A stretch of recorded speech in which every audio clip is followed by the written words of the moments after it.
The most terrible crime of my life I committed not out of hatred and not for money. I committed it out of boundless love when I turned 60. People say that children are the future, but no one warns you that a late child is a sentence. A sentence not for you, but for her. This morning, watching the wind break the dry branches of the pines here in the foothills of Colorado, I finally admitted to myself, with my own hands, I made my son disabled, even though he was born completely healthy. I am 90 years old, my hands covered with age spots, once carved mountain tunnels and built bridges that withstand avalanches. I am an engineer. All my life I worked with concrete and steel. I know the price of a mistake in calculations. If you use too little cement, the structure will collapse. But if you add too much water, the concrete will never harden. I am Frank, and I have the right to speak about this because I have lived two completely different lives in one body. In the first life, I was a strict father of 3 children who grew up in the Spartan conditions of post-war America. They grew up like wolves, strong, predatory, independent. And then, in retirement, when the world around became soft and safe, I decided to play God one more time. My 4th son was born, and instead of raising him, I began to save him from the cold, from hunger, from hard decisions, from life itself. I created an artificial paradise for him in this house. I thought I was giving him a happy childhood that would never end. But I was wrong. Childhood must end. And I stretched it out for 30 years. And now, standing on the threshold of death, I realize with horror, when I am gone, this world will simply crush him like a snowplow crushes a bicycle forgotten on the road. In our region, where winter can cut your house off from civilization for a week, people are used to a certain harshness. Here, in the foothills, you either know how to handle an axe or you freeze. But I, blinded by my late joy, decided that my Tommy would be an exception to this law of nature.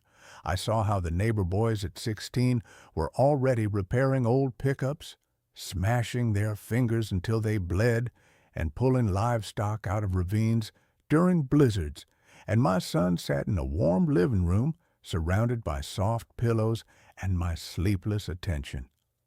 I made the first and most terrible mistake. I completely removed resistance from his life. You see, character is like a concrete mixture.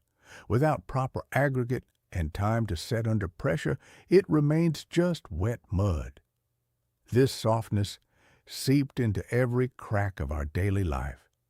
When he was 12 and crashed his new mountain bike into a pine tree, I did not make him work on the neighbor's farm to earn even half the repair cost. I did not even scold him.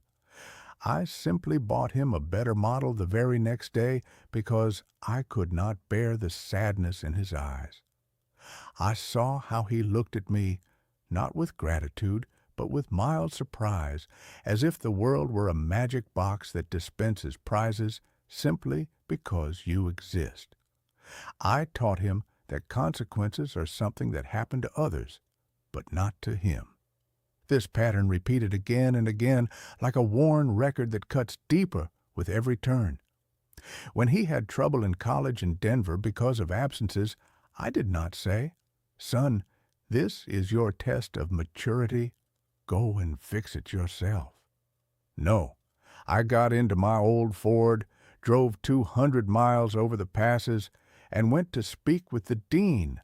Laying my authority and old state engineer connections on the table, I saw Tommy standing in the hallway, hiding his eyes in his phone. Back then I naively thought I was protecting his dignity, but in reality, I was methodically destroying it. I was showing him that he himself was zero, empty space, without my intervention, The next pattern was fear of choice. In our state, you must know which road to take when the ice begins. But Tommy did not know. He changed majors 3 times, and every time it became hard, when he had to grit his teeth and work nights, he called me. "Dad, this isn't for me. Dad, the standards are too high." And I, old fool, agreed. I paid for new tuition, new apartments, new illusions. This generation we raised in sterile care, it is different. They have no immunity to reality. They lack that calloused skin on the soul that lets you withstand a blow. When he finally tried to get his first real job, the very first cold criticism from his boss made him quit after a week. He returned to this house, locked himself in his room, and said the modern job market was toxic. 10 years passed. The better life never came. He still lives in the same room where posters of his teenage idols hang above the bed. I see these slow, quiet destructions every day. He cannot make even the smallest decisions. If a faucet breaks or he needs to book a dentist appointment, he freezes in paralysis. He looks at me, a 90-year-old man whose bones ache with every movement, asking with his eyes, "Dad, what should we do?" At his age, my older sons were already building their own houses in other states, raising my grandchildren, and solving problems Tommy does not even suspect exist. And he simply consumes the love I pour into him like into a black hole. Social services here in Colorado function flawlessly. Medicine may sustain my life for a long time, but no system in the world can cure a person of a chronic inability to be an adult. I see him aging on the outside, the first wrinkles, gray hair, but inside he remains the same frightened boy I once held too tightly to my chest. The true revelation came to me not in a doctor's office, but at the funeral of my wife, Martha. She was the glue that held our strange, crooked family together. When she was gone 5 years ago, I saw for the first time the abyss we had dug with our own care. At the memorial in our house, everyone gathered. My older sons arrived on the first flights. They stood in the living room, men hardened by life, with calloused hands and confident voices. They organized everything, from the coffin to the legal papers. They came up to me, put a hand on my shoulder, and in their eyes I saw the strength I had once instilled in them through my severity. They grieved, but they stood firm. And then I looked at Tommy. He was sitting in the corner, his head pressed into his shoulders, crying not like a man who lost his mother, but like an infant deprived of oxygen. He did not know how to brew coffee for the guests. He did not know where the documents were kept. He could not even choose a shirt for the ceremony without prompting. In that moment, amid the smell of lilies and old wood, I felt disgust toward myself. I saw this contrast, and it struck me harder than any illness. My older children are oaks that withstood the winds of Colorado. My youngest is a greenhouse flower that will wither as soon as I turn off the heat. Now, when night falls over the mountains, I lie in the darkness and listen to the silence of the house. My older sons help financially. They regularly send money, pay the bills, but they do not come. They cannot forgive me for this weakness. They see in Tommy what they themselves might have become if I had not been so harsh with them in their childhood. They look at him with a mixture of pity and contempt, and I cannot blame them. They built their worlds, and I locked my youngest son inside mine. The worst thing is the mirror. When I look at Tommy, I see my own death, but not as a natural end, as a catastrophe for another person. I feel each of my ailments not as a threat to myself, but as a death sentence for him. Who will remind him to take his medicine? Who will explain how to pay land taxes? Who will listen to him when he begins to complain about the injustice of the world? Martha and I wanted to give him everything, but in the end we deprived him of himself. We gave him a love that does not teach how to fly, but only clips the wings so the bird will not leave the cage. And now, when I think that my time is running out, what terrifies me is not the darkness ahead, but that I am leaving behind a person who does not even know how to simply breathe without my permission. Now, as the sun sets behind the jagged ridges of Colorado, staining the snow the color of frozen blood, I sit in my chair and listen to Tommy switching TV channels in the next room. It is the sound of my defeat.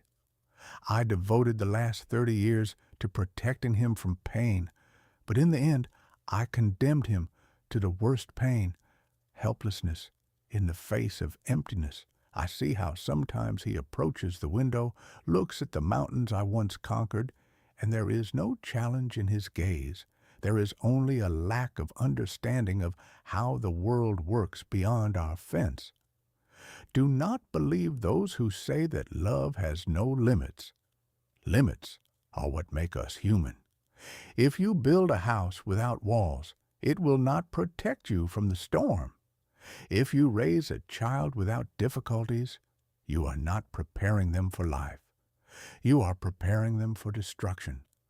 I look at my old bridge blueprints and understand no structure will stand if it has no support of its own. I became that support for my son, and now, as I crumble from old age, I am taking him with me into this abyss. This is not mercy.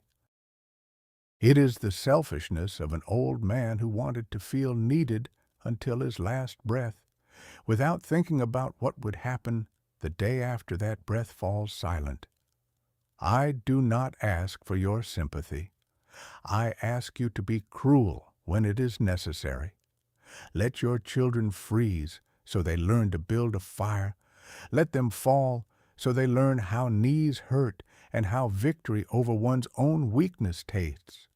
Do not make them hostages of your late tenderness, for when the time comes and the pines rustle over my hill, Tommy will remain here alone, and I already hear that cry of horror he will let out when he realizes that the world is not going to hold his hand the way I did. Was that moment of my senile happiness worth exchanging an entire human life for it?